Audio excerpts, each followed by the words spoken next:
Hello dear student, नमस्कार। स्वागत है आपका आज की ऑनलाइन क्लास के अंदर। आज की क्लास के अंदर हम स्वतंत्रता स्वतंत्रता स्वतंत्रता के कॉन्सेप्ट को पढ़ेंगे और स्वतंत्रता के कितने प्रकार होते हैं, ठीक है, मूल रूप से, और स्वतंत्रता के विविध रूपों के बारे में चर्चा करेंगे।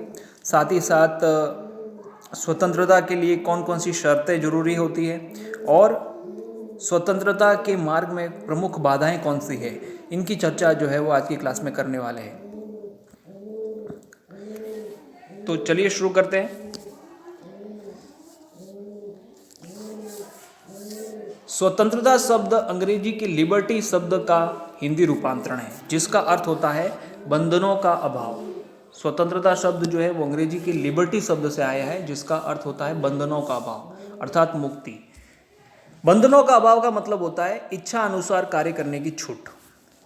इच्छा अनुसार कार्य करने की छूट। व्यापक रूप में स्वतंत्रता एक शब्द ही नहीं बल्कि एक आंदोलन भी है, ठीक है। अगर हम भारतीय राष्ट्रीय आंदोलन की बात करें तो उसमें असंख्य लोगों के द्वारा अपने प्राणों का उत्सर्ग किया गया और वो एक पवित्र त्याग था। अमेरिका की स्वतंत्रता संग्राम हो या फ्रांस की राज्य क्रांति हो, सभी का केंद्रीय पक्ष स्वतंत्रता प्राप्ति ही था। संसद का इतिहास स्वतंत्रता प्राप्ति के इतिहास का संघर्ष रहा है। संसद का इतिहास स्वतंत्रता प्राप्ति के लिए संघर्ष का इतिहास रहा है। एक सभ्य राज्य व्यवस्था की प्रथम कसौटी एवं लोकतंत्र का बीज मंत्र माने जाने वाली यह अवधारणा मनुष्य के जीवन में कितनी महत्वपूर्ण है, इसकी व्याख्या विभिन्न विद्वानों ने अपने अपने तरीके से की है। जिसमें पैट्रिक हेनरी नाम के जो विद्वान हैं वो कहते हैं कि मुझे स्वतंत्रता दीजिए या मृत्यु। यानी कि वो स्वतंत्रता और मतलब अगर वो कहते हैं कि मृत्यु, अगर मुझे या तो स्वतंत्रता दो या मृत्यु दो, मतलब उसकी तुलना जीवन से कर रहे हैं। अगर जीवन में स्वतंत्रता नहीं है तो मतलब वो एक मृत्यु के समान ही जीवन है, ठीक है। उसी प्रकार बाल गंगाधर तिलक वो कहते हैं कि स्वतंत्रता मेरा जन्म सिद्ध अधिकार है और उसे मैं लेकर ही रहूंगा। जन्म सिद्ध अधिकार की बात करते हैं, यानी कि प्रत्येक व्यक्ति का जो स्वतंत्रता है वो प्रत्येक व्यक्ति का जन्म सिद्ध अधिकार है। जन्मते ही वो अधिकार उसको प्राप्त हो जाता है। डेनिस रीची नाम के विद्वान हैं, वो ये कहते हैं कि जीवन के अधिकार के बाद साधारणतया स्वतंत्रता के अधिकार का नाम लिया जाता है। जीवन के अधिकार के बाद में सबसे महत्वपूर्ण अधिकार कौन सा है, तो वो है स्वतंत्रता का अधिकार। बहुत से व्यक्तियों के लिए प्राथमिक सबसे अधिक आवश्यक अधिकार है जो है वो स्वतंत्रता का अधिकार है। आदर्श दृष्टिकोण में मनुष्य की स्वतंत्रता की खोज मानव इतिहास की केंद्रीय धारा और मानव मात्र की श्रेष्ठ आकांक्षा रही है और इसकी पूर्ति हेतु वह सदैव प्रयत्नशील रहता है। अन्य साध्य की प्राप्ति हेतु साधन मात्र नहीं बल्कि वह सर्वोच्च साध्य है और इस साध्य की प्राप्ति हेतु व्यक्ति अपने जीवन का सर्वोच्च बलिदान करने के लिए भी तत्पर रहता है। यह साधन मात्र नहीं है बल्कि वो सर्वोच्च साध्य है, ठीक है ना।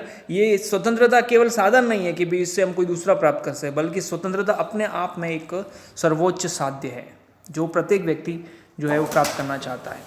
अब हम देखेंगे स्वतंत्रता के अर्थ एवं परिभाषाएं। जिस शब्द या आंदोलन के इर्द गिर्द मानव सभ्यता व्याकुल है, आखिर वह क्या है? केवल बंधनों का अभाव ही स्वतंत्रता है तो मनुष्य परस्पर संघर्षों से नष्ट हो जाएगा। सबल और सक्षम ही स्वतंत्र होंगे, बाकी उसके अधीन हो जाएंगे।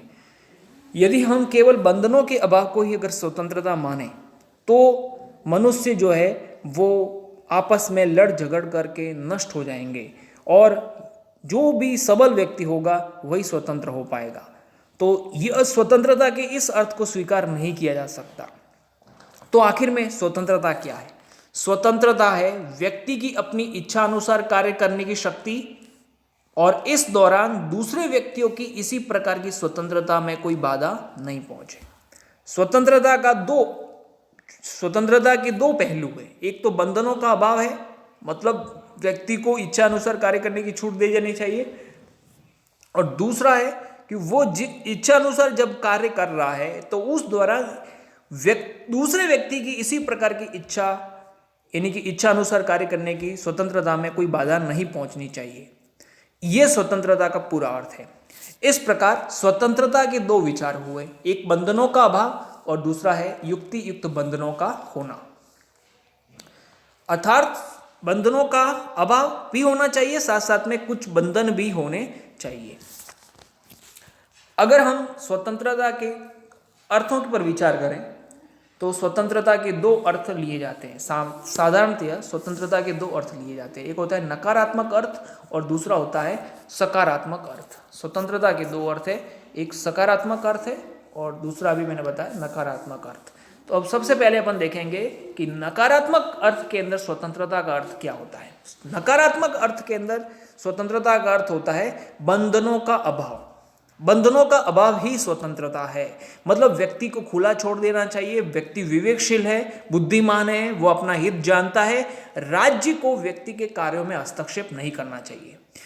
राज्य को जो है व्यक्ति को खुला छोड़ देना चाहिए और व्यक्ति को कम से कम जो है वो हस्तक्षेप करना चाहिए राज्य के द्वारा। यानी कि राज्य जो है वो केवल कुछ सुरक्षा और शांति और कानून व्यवस्था बनाए रखने तक ही सीमित होना चाहिए। राज्य को व्यक्ति के ऊपर किसी भी प्रकार के बोझ या दूसरा कार्य जो है वो राज्य को नहीं करने चाहिए।